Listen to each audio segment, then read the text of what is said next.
जी, तो प्यारे बच्चों कैसे हैं आप? मैं उम्मीद करता हूँ कि आप सब ठीक हैं। आज की वीडियो में बात करेंगे हम आपसे chapter number 4 unit number 4 periodic table and the periodicity of properties. इसमें हम कॉन्सेप्ट असेसमेंट एक्सरसाइजेस की जो है ना वो बात करेंगे, ठीक है। अब देखें, थोड़ा सा ना यहाँ मिस प्रिंटिंग लग रहा है मुझे। पेज नंबर 51 के ऊपर इन्होंने 4.2 लिख दिया और नीचे 3.1 लिख दिया, कोई रेफरेंस होगा शायद। लेकिन ये है कि चलें इसको हम 4.1 कंसीडर कर लेते हैं और इसको हम 4.2 और इसमें ऑनवर्ड 4.3 मेरे ख्याल में ये मुझे नज़र नहीं आई यहाँ पे। 4.3 के अलावा 4.4 जो है वो मुझे नज़र आ रही है, ठीक है। तो आप देख लो आपकी बुक में जो है कैसे लिखा हुआ है, तो कमेंट कर दो, मुझे भी पता लग जाएगा। बहरहाल द स्टोरी है इसके 4.1 में जो सवाल है वो देखो। Identify the group and period of the following elements on the basis of electronic configuration. Electronic configuration की बुनियाद पर आपने इस एलिमेंट का, इसका नाम सिलिकॉन है, इसका ग्रुप भी बताना है और इसका आपने पीरियड भी बताना है। तो ये बड़ा आसान होता है, किसी भी एलिमेंट की कॉन्फ़िगरेशन की मदद से आप उसका ग्रुप और पीरियड बता सकते हैं। सिलिकॉन, सल्फ़र, फ्लोरीन, आर्गन, इनको हमने डिटेक्ट करना है, ठीक है। तो ये कोई 10-15 मिनट की वीडियो है, जरा गौर से देखो। देखो, पहला रूल तो ये है कि आपको ना ये करना आना चाहिए, कॉन्फ़िगरेशन करनी आनी चाहिए। अब सिलिकॉन है ना, सिलिकॉन देखो, ये जो एक रूल मैं आपको बताता हूँ। जैसे सिलिकॉन लिखा हुआ है ना, और यहाँ लिखा हुआ 14 और यहाँ लिखा हुआ 28, तो ये कौन सी साइड है? राइट साइड है, ठीक है। तो राइट साइड पे तो ये रूल है कि भी आप जो है टॉप पे एटॉमिक नंबर लिख लो और बॉटम में एटॉमिक मास लिख लो, ठीक है। लेकिन ये रूल जो है ये लगता नहीं है इसमें लेफ़्ट साइड में। लेफ़्ट साइड में क्या सीन होता है कि ये जो एटॉमिक मास है ना ये ऊपर आ जाता है और एटॉमिक नंबर जो है वो नीचे चला जाता है, ठीक है। ये रूल है। तो ये शायद आपकी टीचर ने भी आपको ना बताया हो, तो मैं बता रहा हूँ आपको, ये आपने याद रखना है। मिडिल में अगर आपको सर लिखा हो तो मिडिल में क्या सीन होता है, तो मिडिल में ये राइट वाला रूल चलता है। तो ये लेफ़्ट साइड है और ये कौन सी साइड है? राइट साइड है। तो बस आपने याद रखना है कि लेफ़्ट साइड और राइट साइड का जो है वो क्या रूल है। अब कन्फिग्रेशन तो आपको करनी आती होगी। अब हमने तकरीबन 14 इलेक्ट्रॉन्स की कन्फिग्रेशन करनी है। तो 14 इलेक्ट्रॉन्स की अगर हम कन्फिग्रेशन करेंगे तो डेफिनेटली के में हमारे पास जो है वो 2 होते हैं, एल में हमारे पास 8 होते हैं। तो जो हमारे पास 2 और 8 की स्टोरी है वो क्लियर होगी, 10 हो गए। तो 14 करने हैं, 10 तो हो गए, तो 4 रह गए पीछे। तो फिर एम में जो है वो कितने आ जाएंगे? 4 आ जाएंगे। 2 एस में आ जाएंगे, तीसरा शेल है ना, 3 लिखा हुआ है, 3 एस। तीसरे शेल में 3 सब शेल आते हैं, इसमें 3 डी भी आएगा, लेकिन इसको आप ज़ीरो लिखोगे। 3 डी को ज़ीरो क्यों लिखोगे? क्योंकि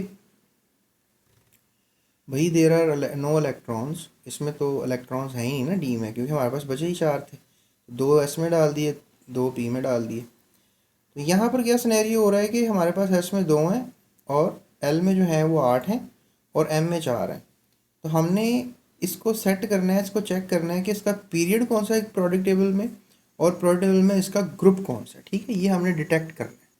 तो यहाँ पे आप देख सकते हैं कि हमारे पास जो वेलेंस सबशेल है वो 3p है, ठीक है ना, पिछली डायग्राम में। अब तुम कहोगे सर 3p कैसे, आपने 3d के बाद ज़ीरो भी बनाया हुआ है, तो ये होगा ना। ठीक है, इसमें तो इलेक्ट्रॉन नहीं है ना। जब इसमें इलेक्ट्रॉन नहीं है तो फिर हाउ कुड यू से कि ये वैलेंस है। जिसमें इलेक्ट्रॉन होता है वही वैलेंस होता है, तो इसका वैलेंस क्या होगा? 3p2 इसका वैलेंस होगा। तो ये लॉजिक थोड़ा सा आपने अब चेक करना है जो मैं आपको बताने लगूँ। ये जो आखिरी सब शेल है ना, ये एक पूरा लॉजिक है। अब 3 बताता है कि इसका एन क्या है। एन का मतलब होता है शेल क्या है, तो ये एन ही बेसिकली पीरियड होता है। मतलब जो वैलेंस शेल का ये वाला नंबर होगा ना, ये बताएगा कि ये क्या है, मतलब which belongs to it belongs to which period. तो बस ये आपने याद रखना है। उसके बाद फिर जनाब हमारे पास जो सिलिकॉन है वो आखिर में पी है, तो पी इंडिकेट करता है कि पी ब्लॉक में होगा। ब्लॉक भी वैसे मैंने आपको बता दिया, उन्होंने ब्लॉक का पूछा नहीं है वैसे। तो पीरियड क्लियर हो गया कि जो आखिरी सबशेल होगा उसका जो 7 वाला डिजिट है वही उसका क्या होगा? पीरियड होगा। अब आपने बताना है ग्रुप कौन सा उसका। देखें, total number of electron valence shell में कितने थे? याद है आपको? 3s2 था और 3p2 था। तो टोटल m के अंदर मैंने बताया था आपको 4 इलेक्ट्रॉन। तो 4 अगर हमारे पास टोटल वैलेंस शेल के इलेक्ट्रॉन्स हैं तो ग्रुप नंबर मालूम करने के लिए क्या करेंगे कि जो भी वैलेंस इलेक्ट्रॉन्स होते हैं इनको 10 में प्लस कर देंगे। 10 में प्लस किया तो आंसर 14 आ गया। तो ग्रुप नंबर भी पता लग गया 14। या 4 ग्रुप कह लें, आप 4a ग्रुप कह लें, ठीक है, 4a ग्रुप। या आप उसमें 10 प्लस करके इसको क्या कर देंगे 14, ठीक है, 14 ग्रुप कह देंगे। दोनों ग्रुप मैंने आपको बता दिए। ये पुराना सिस्टम था, अभी ये नया सिस्टम है, ठीक है। चलो अब एक की अगर समझ में आ गई तो फिर पीछे रह क्या गया, पीछे सबकी आ गई। आपको क्या ख्याल है? अब देखो वही मेथड यहाँ पे है। इसका आखिरी सब शेल क्या है, कन्फिग्रेशन देख लो। अब 3s2 3p4 यानी ये है आखिरी सब शेल। तो 3 पीरियड हो गया, p ब्लॉक हो गया, और टोटल कितने इलेक्ट्रॉन्स हैं, 2 और 4 6, 6 को 10 में जमा कर दो। आई समझ ये बात? ये ट्रिक है एक। तो ये ट्रिक बस याद रहे आपको। फ्लोरीन का भी पता कर लो, ये कन्फिग्रेशन की फ्लोरीन की एटॉमिक नंबर, ये इस नंबर से कन्फिग्रेशन होती है, ठीक है, के एल, दैट्स इट।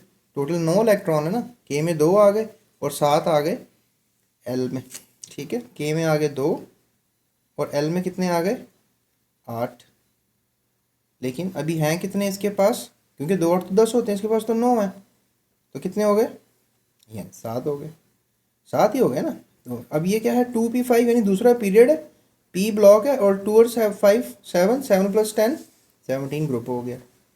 इसी तरह से प्यारे बच्चों यही सेंस बनेगी यहाँ पे, ठीक है।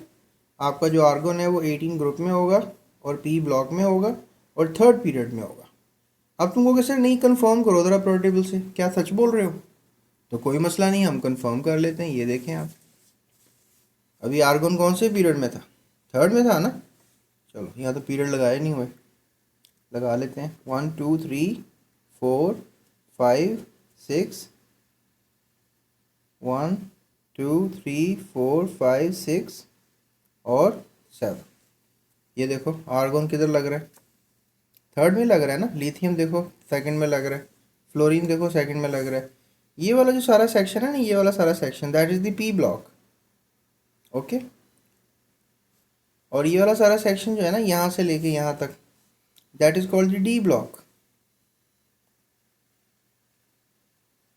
और ये वाला 2 ग्रुप पहले वाले that is called the S block. और नीचे जो आपको नजर आ रहे हैं this is the basically F block, ठीक है। और ग्रुप ये लिखे हुए हैं, ये नई रीडिंग से भी लिखे हुए हैं, पुरानी रीडिंग से भी लिखे हुए हैं, ठीक है। मैं जूम करके दिखाता हूँ आपको। ये देखो, ये जो नीचे वाली रीडिंग है ना that is the old reading. ऊपर अभी मैंने आपको कंफर्म किया था ना कि फ्लोरीन जो है वो 17th ग्रुप में है। और कौन कौन से एलिमेंट कंफर्म किए थे अभी हमने, ठीक है। ये देखो 7 है या 17 ग्रुप। तो कन्फिग्रेशन से तो बड़ा कुछ पता लग जाता है प्यारे बच्चों। कन्फिग्रेशन तो एक ज़बरदस्त चीज़ है जिससे आप बहुत कुछ पता लगा सकते हैं, ठीक है। चलो स्टोरी ख़त्म नहीं हुई, ये भी तो सेल्फ असेसमेंट 10 हैं इसकी। चलते हैं अगले की तरफ। अभी हमने इन एलिमेंट्स की पता लगाई है ना, कौन कौन से ग्रुप और पीरियड में। अब कहते हैं कि इलेक्ट्रॉनिक कन्फिग्रेशन, ये हम 3.1 लिखा हुआ है, सो 4.2 बन रही है। Electronic configuration of atoms of some elements are given below, place them in a groups and periods, ठीक है। अब उन्होंने मतलब एलिमेंट्स उन्होंने फजूल ही लिख दिए हैं यहाँ पे, मतलब देर नॉट सच एलिमेंट्स, ऐसे उन्होंने अल्फ़ाबेट्स लिख दिए हैं। लेकिन कन्फिग्रेशन की बुनियाद पे आप उनको किसी ग्रुप में रखें और किस में रखें, पीरियड में रखें।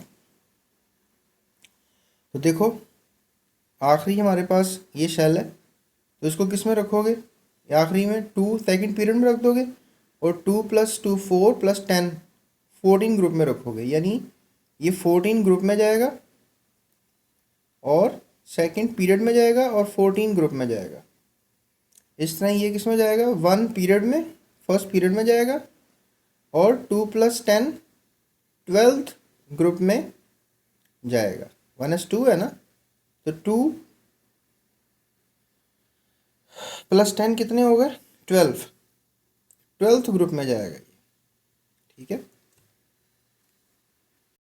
अच्छा ये करने से पहले ना एक छोटा सा मैं रूल भी आपको समझा देता हूँ। अगर हमारे पास एस ब्लॉक का कोई एलिमेंट है तो ग्रुप नंबर जो है वो इक्वल होगा नंबर ऑफ वैलेंस इलेक्ट्रॉन्स के। ठीक है, ये मैं भी आपको ना रूल समझाता हूँ। ठीक है, उसके बाद नेक्स्ट हमारे पास रूल ये है कि अगर आखिरी सब शेल पी आएगा ना, फिर तो हम उसमें number of valence electron 10 add करेंगे। जैसे अभी हमने पिछले जो न्यूमेरिकल प्रॉब्लम ये कह लें एक्सरसाइज असेसमेंट थी, कॉन्सेप्ट असेसमेंट थी, उसमें हमने 10-10 ऐड किए थे। लेकिन अगर हमारे पास जो वैलेंस शेल है उस वो 3s है, जितना ये आपको नज़र आ रहा है सोडियम का है कन्फिग्रेशन। तो इसमें क्या है 11 है, तो इसका यो अब 3s आ रहा है, मतलब इसमें p नहीं आ रहा। इसमें जो इसका वैलेंस शेल का इलेक्ट्रॉनिक कॉन्फ़िगरेशन है, ये तो पीरियड होगा ना थर्ड।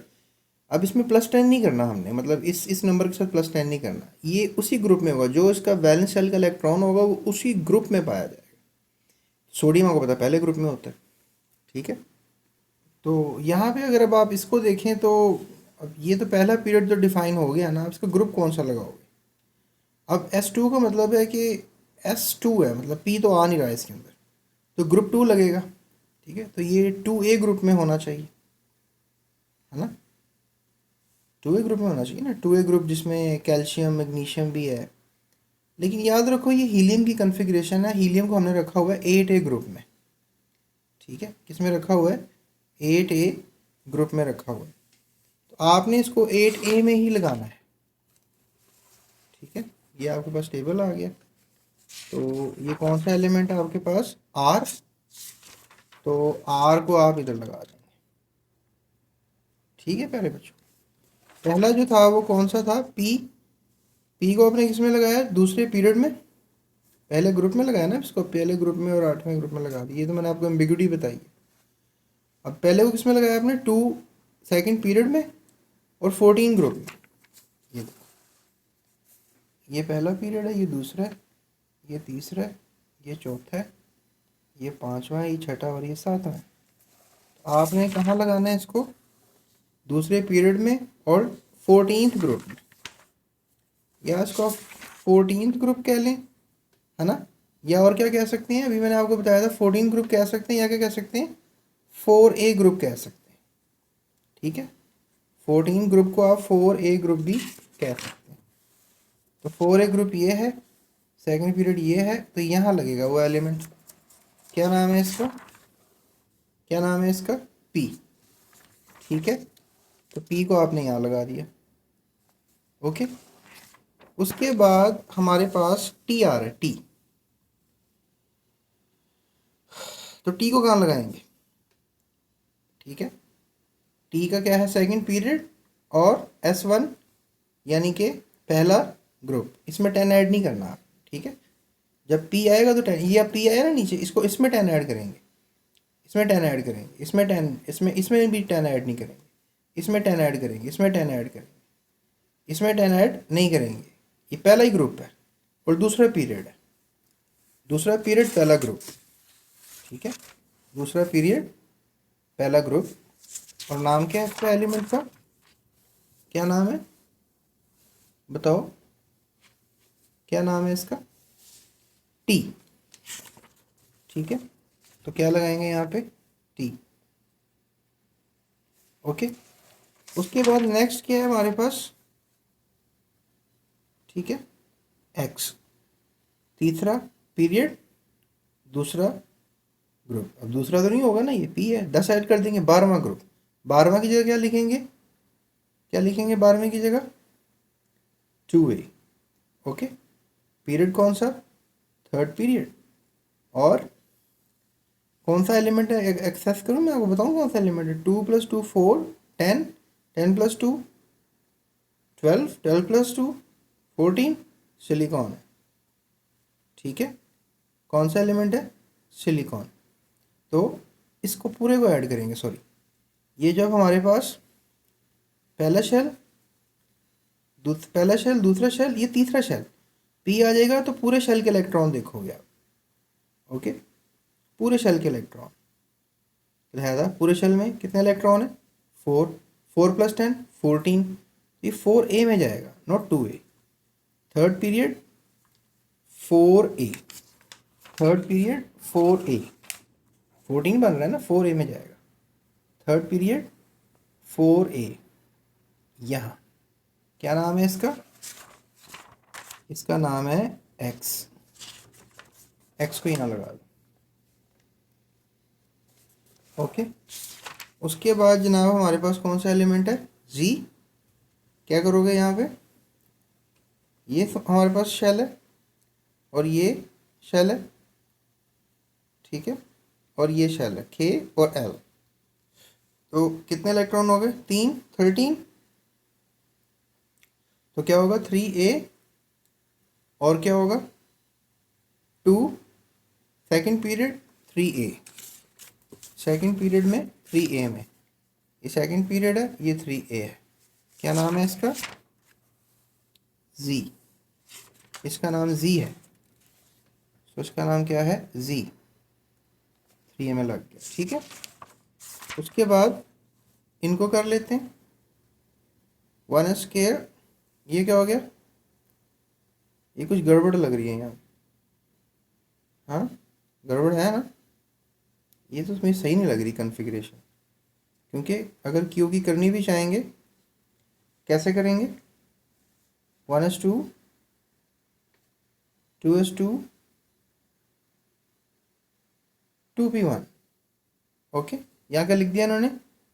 3p1, क्योंकि देखो ना k होता है ना, k के बाद l आता है, l में तो 8 होते हैं, तो 3 कैसे आ गया एकदम? तो नॉनसेंस होगी ना ये। तो लिहाजा आई डोंट लाइक कि इन्होंने ये सही की है। कॉन्फ़िगरेशन सही लिखेंगे, एलिमेंट का नाम कुछ भी रख दें। तो ये कहाँ जाएगा बताओ? 13 या फिर 3a में, और कौन से पीरियड में? सेकंड पीरियड में, सेकंड 3a। अब सेकंड 3a में तो ऑलरेडी हमने लगा दिया है, सेकंड 3a में तो ये लगा दिए, है ना? तो ये टेक्निकली कॉन्फ़िगरेशन सही नहीं है। ओके, टेक्निकली कॉन्फ़िगरेशन ये सही नहीं है। तो फिर क्या करें इसको? इसको 3p से देख लें, थर्ड पीरियड, p में एक इलेक्ट्रॉन है, तो पीछे से गड़बड़ कर गए, हाँ। तो क्या करें इसका? क्वेश्चन मार्क डालते हैं, एंड पे देखेंगे। उसके बाद 1s2 2s2, मैंने कहा था कि जब p पे शेल इलेक्ट्रॉन ऐड नहीं करेंगे तो फिर क्या करना पड़ेगा? जो ऑर्बिटल के इलेक्ट्रॉन होंगे वही ग्रुप होगा। ये तो ऑर्बिटल के पीछे जो नंबर होगा ये शेल नंबर होगा ना, तो यही n की वैल्यू, यानी ये पीरियड है। तो लिहाजा ये सेकंड पीरियड में होगा और दूसरे ग्रुप में होगा, ठीक है, 2a ग्रुप में होगा। तो क्या बनेगा बताओ? क्या बनेगा?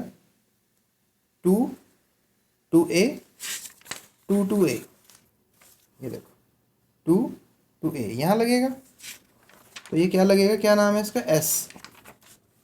इसका नाम s है, s यहाँ लग जाएगा। ओके, उसके बाद नेक्स्ट क्या हो रहा है यहाँ पे देखो, w। इसमें क्या करेंगे? ये हमारे पास हो गया ना शेल, p है, इसमें 10 ऐड करेंगे। 2 + 6 8, 8 + 10 18, और पीरियड सेकेंड 18 यानी 8a, 8a और सेकेंड पीरियड इसके लिए, ठीक है। तो 2 सेकेंड पीरियड और 8a, सेकेंड पीरियड और 8a यहाँ लगेगा। क्या नाम होगा इसका? अभी क्या लगाया? w। तो w लगा देते हैं यहाँ पे, ये w लग गया। उसके बाद नेक्स्ट क्या है? नेक्स्ट देख लेते हैं y। अब इसमें क्या लग रहा है? ये देखो k l m, क्या हो गया? 8, लेकिन पीरियड थर्ड लगेगा। ये भी 8a होगा और पीरियड क्या होगा? Third period, 8a third period. ये देखो थर्ड पीरियड 8a यहाँ लगेगा। क्या नाम था उसका? y। क्या नाम था? y। ओके, अब मैं इसकी गलती बताऊँ आपको क्या है यहाँ पे? गलती बताऊँ?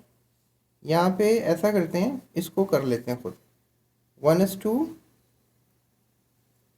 2s2 2p6 3s2 3p1, ये लगेगा k l m।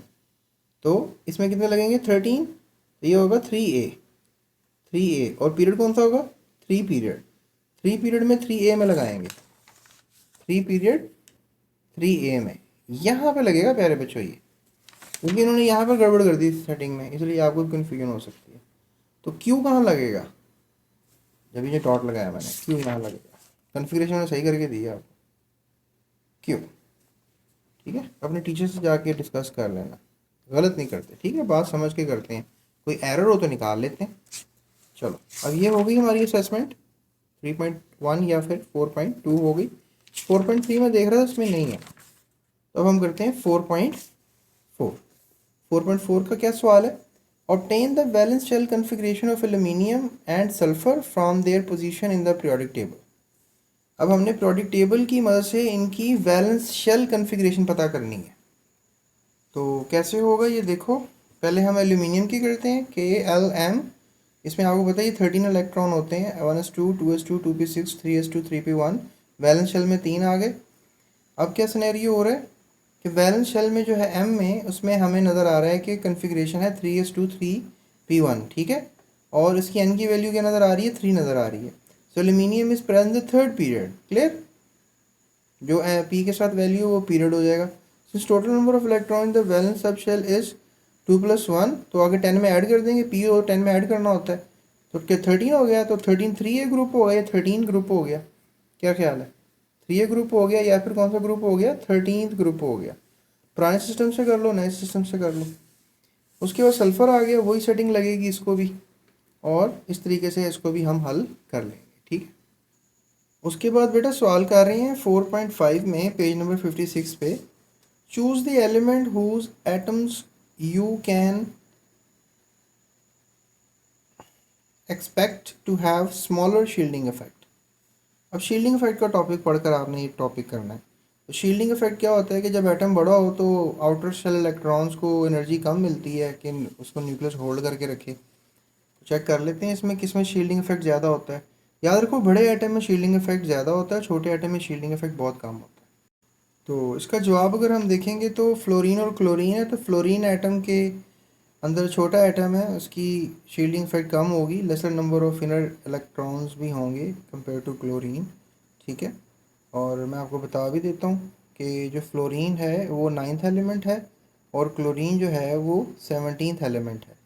तो डेफिनेटली फ्लोरीन के कितने शेल होंगे 2 इलेक्ट्रॉन और कितने हो गए 7, 2 और 7, आउटर शेल में 7 हो गए। क्लोरीन के पहले शेल में 2 इलेक्ट्रॉन, दूसरे शेल में कितने हो गए 8 10 हो गए, और फिर आखिरी शेल में 7 इलेक्ट्रॉन। तो ये बड़ा एटम है, मैंने अभी कहा ना बड़े एटम में शील्डिंग इफेक्ट ज़्यादा होगा और छोटे एटम में लेसर शील्डिंग इफेक्ट होगा। और इसमें कह लो कि fluorine will have a smaller shielding effect, ठीक है। बड़े एटम में शील्डिंग इफेक्ट ज़्यादा होता है, छोटे एटम में शील्डिंग इफेक्ट कम होता है, क्योंकि इसके इनर इलेक्ट्रॉन्स भी कम होते हैं। जिसके इनर इलेक्ट्रॉन ज़्यादा हो उसको शील्डिंग इफेक्ट ज़्यादा होता है, कोई ज़्यादा जो आउटर इलेक्ट्रॉन्स होते हैं ना उनको अट्रैक्शन नहीं मिलती न्यूक्लियस की। जैसे क्लास में बच्चे दूर बैठे होते हैं तो समझ लें टीचर की अट्रैक्शन ज़्यादा नहीं मिलती, तो बड़ी क्लास अट्रैक्शन कम, और अट्रैक्शन कम तो शील्डिंग इफेक्ट ज़्यादा। अच्छा लिथियम और सोडियम में, सोडियम क्योंकि लिथियम तीसरा एलिमेंट है और सोडियम जो है वो कौन सा है 11वें नंबर पे, तो लिहाजा इसका शील्डिंग इफेक्ट ज़्यादा होगा, इसका कम होगा। फिर बोरॉन और एल्यूमिनियम है, बोरॉन 5वां एलिमेंट है, एल्यूमिनियम 13th एलिमेंट है, तो फिर एल्यूमिनियम का शील्डिंग इफेक्ट ज़्यादा होगा, ठीक है। क्या लिख रहे हैं, boron will have a smaller shielding effect, है ना, और lesson number of inner electrons की वजह से एल्यूमिनियम के। तो मैं ये पूछा था किसका काम होता है, choose the element whose atoms you expect to have a smaller shielding effect. इन दोनों में से आपने फ्लोरीन को चूज़ किया, इन दोनों में से आपको लिथियम, इन दोनों में बोरॉन, ये पहले पहले एलिमेंट को चूज़ कर लिया आपने। उसके बाद फिर सवाल किया जा रहा है कि using periodic table but without looking, ये 4.6 है, without looking at the figure 4.4, ये कोई 4.4 फिगर आपको दिखा रहे हैं, ये फिगर है, ये कोई इसमें एटम के साइज दिए हुए हैं, इसको नहीं कह रहे, देखना नहीं इसको। Choose the element whose atomic number you expect to have smaller atomic number या smaller atomic radius of the following pairs, इसमें से किसका रेडियस कम होगा, ठीक है। तो ऑक्सीजन का जो है और सल्फ़र का मुकाबला है, तो ऑक्सीजन छठा एलिमेंट है पीरियोडिक टेबल का, ठीक है, ये छठा एलिमेंट तो कार्बन है, ऑक्सीजन 8वां है और सल्फर 14th एलिमेंट है। तो सवाल है कि बड़ा साइज़ किसका होगा? डेफिनेटली बड़ा साइज़ सल्फ़र का होगा, क्योंकि ज़्यादा इलेक्ट्रॉन वाले का साइज़ बड़ा होगा। ऑक्सीजन के 2 शेल होंगे, सल्फ़र के जो है 3 शेल होंगे। ऑक्सीजन फ्लोरीन, तो ये आसपास ही। ऑक्सीजन जो है वो 8वें नंबर पे है, फ्लोरीन 9वें नंबर। पहले 20 एलिमेंट्स तो आपने वैसे ही याद करने हैं ना, ताकि कॉन्सेप्ट क्लियर रहे। बहरहाल अब यहाँ पर एटॉमिक रेडियस जो है वो डिक्रीज़ होगा because of atomic number. Atomic number ज़्यादा किसका है? फ्लोरीन का। ये छोटे एटम होगा क्योंकि दोनों के दो दो शेल्स हैं। चलो, इसके तो 2 शेल्स थे, है ना, इसके तो 2 शेल थे। इसके कितने शेल हैं? इसके 3 शेल हैं, क्योंकि बड़ा एटम है ना। अब इसके भी 2 शेल हैं और इसके कितने शेल हैं? 2 शेल हैं। तो फिर अब कैसे पता लगेगा कि साइज़ किसका बड़ा या छोटा है? तो एटॉमिक नंबर जिसका ज़्यादा होगा उसका साइज़ छोटा होगा, इसका एटॉमिक नंबर कम होगा। शेल दोनों के सेम है, तो एटॉमिक नंबर के ऊपर डिपेंड करता है कि साइज़ किसका बड़ा होगा। तो यहाँ पे आप कह लो कि फ्लोरीन का साइज़ छोटा होगा और ऑक्सीजन का, जिसका एटॉमिक नंबर कम होगा उसका साइज़ बड़ा होगा। Atomic radius decreases along the period, therefore fluorine has smaller radius and than the oxygen. ठीक है। उसके बाद सवाल किया जा रहा है कि which atom has a smaller ionisation energy. एक और टॉपिक आ गया, आयनाइजेशन एनर्जी किसकी कम होगी? Boron, nitrogen, beryllium, magnesium, carbon और सिलिकॉन। तो इसका जवाब भी कोई रॉकेट साइंस नहीं है। बड़े एटम के अंदर से इलेक्ट्रॉन निकालना आसान होता है, छोटे एटम में से इलेक्ट्रॉन निकालना काम मुश्किल होता है। बस ये मेरी बात याद रखो, ठीक है। बड़े एटम में से इलेक्ट्रॉन निकालना जो है, ठीक है, इलेक्ट्रॉन को निकालना वो क्या होगा? बड़े एटम में से इलेक्ट्रॉन को निकालना वो क्या होगा? आसान होगा। और छोटे एटम में से इलेक्ट्रॉन को निकालना क्या होगा? मुश्किल हो जाएगा। ठीक है, तो बस ये बात याद रखो। तो बोरॉन बड़ा एटम है कि नाइट्रोजन? ठीक है, जिसका एटॉमिक नंबर ज़्यादा है वो छोटा एटम है। बोरॉन 5वें नंबर पे है, बड़ा एटम है। तो बोरॉन में से इलेक्ट्रॉन निकालना आसान होगा, नाइट्रोजन में से इलेक्ट्रॉन निकालना मुश्किल होगा। बेरिलियम पीरियोडिक टेबल का 4th एलिमेंट है, मैग्नीशियम 12th। तो लिहाजा इसके इसके कितने शेल होंगे? 2। इसके कितने शेल होंगे? के और एल और एम, इसके 3 शेल होंगे। तो ये बड़ा एटम होगा और ये छोटा एटम होगा। ठीक है, तो इसमें से मैग्नीशियम में से इलेक्ट्रॉन निकालना आसान होगा। ठीक है, कम एनर्जी लगेगी, इलेक्ट्रॉन आउटर शेल से निकल आएगा बाहर। 2 इलेक्ट्रॉन निकालता है ये। कार्बन सिलिकॉन में से किस में से इलेक्ट्रॉन निकालना आसान होगा? सिलिकॉन में से, क्योंकि सिलिकॉन 14 नंबर पर, इसके 3 शेल होते हैं, इसके 2 शेल होते हैं। इसमें से सिलिकॉन में से इलेक्ट्रॉन निकालना आसान होगा। Radiation energy decreases from top to bottom, ये ट्रेंड बता रहे हैं ना। तो element that has smaller radiation will correspond to element closer to the bottom. Therefore, silicon has smaller radiation energy as compared to the carbon. ये आप लिख सकते हैं, वरना ये मेरी बातें आसान लफ्जों में भी लिख सकते हैं। ठीक है, अब नेक्स्ट क्वेश्चन कर रही है which element has the lower metallic character. अब मेटालिक करेक्टर का टॉपिक आ गया। Lithium, potassium, magnesium, calcium. ठीक है, compare the contrast ionisation energy of electron affinity. दोनों चीज़ें कंपेयर कंट्रास्ट करें। अब देखें यहाँ पर हम क्या कर सकते हैं कि सोल्यूशन में लिथियम पोटेशियम का मेटालिक करेक्टर देखेंगे।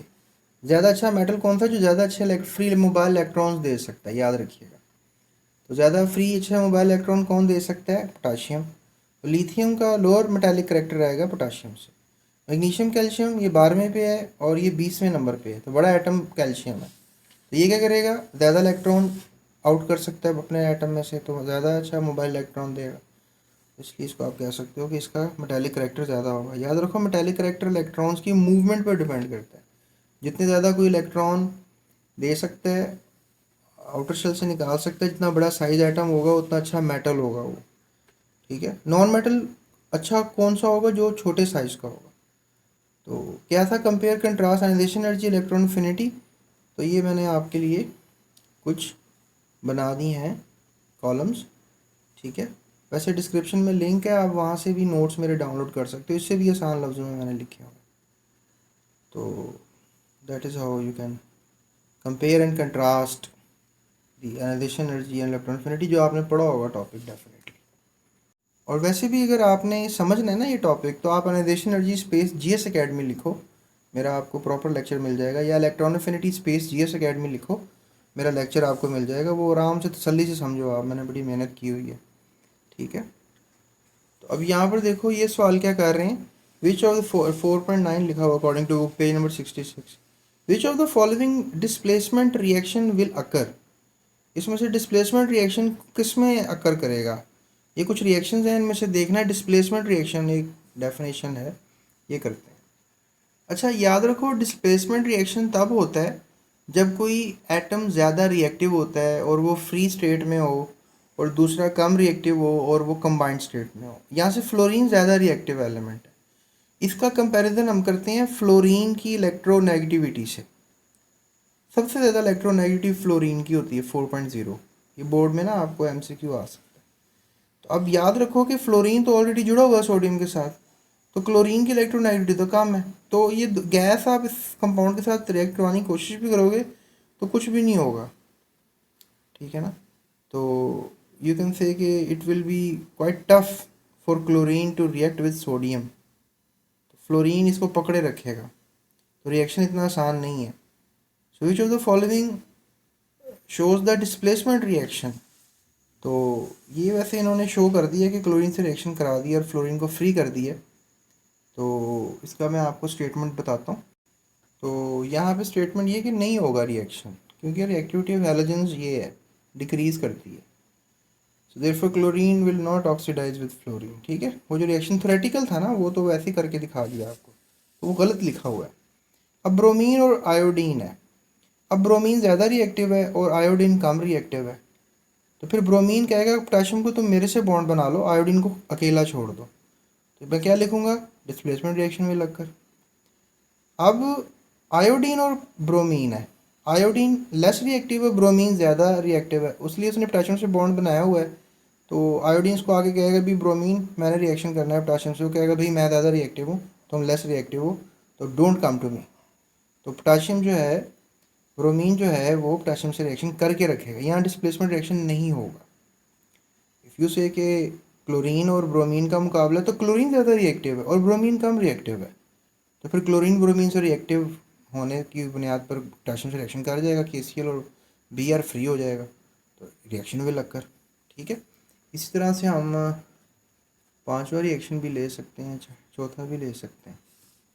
ठीक है, ये स्टोरी है। यहाँ पे ये हो गया, तो यहाँ पे क्लोरीन आयोडीन है, तो क्लोरीन फ़ौरन आयोडीन को बाहर निकालेगा, क्योंकि आयोडीन लेस रिएक्टिव है, क्लोरीन ज़्यादा रिएक्टिव है, ये कंपाउंड, ये रिएक्शन डिस्प्लेसमेंट रिएक्शन यहाँ होगा। ठीक है, तो ये तो आसान सा जवाब था, इसका कितनी रॉकेट साइंस नहीं है। उसके बाद सवाल किया जा रहा है, compare general properties of metals and non metals. ठीक है, मैंने डिस्क्रिप्शन में वैसे नोट्स भी दिए हुए हैं, अगर आपको ये इजी लगता है तो ये कॉपी कर लो, वरना डिस्क्रिप्शन से नोट्स को डाउनलोड कर लो। तो ये मैंने आपको कंपेयर कर दिया है कि मेटल नॉन मेटल का कंपेरिजन, मैंने वहाँ पे टेबल पे कंपैरिजन किया हुआ है, यहाँ पे फ़िलहाल आपको ऐसे दिखाया जा रहा है। ठीक है, is it fine.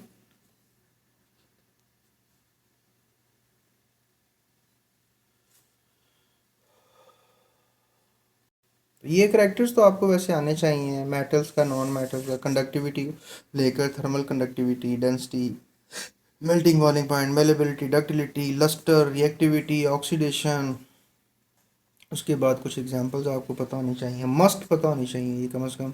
Iron, copper, gold, aluminium, sodium metals होते हैं, oxygen, sulphur, nitrogen, carbon, chlorine non metal होते हैं।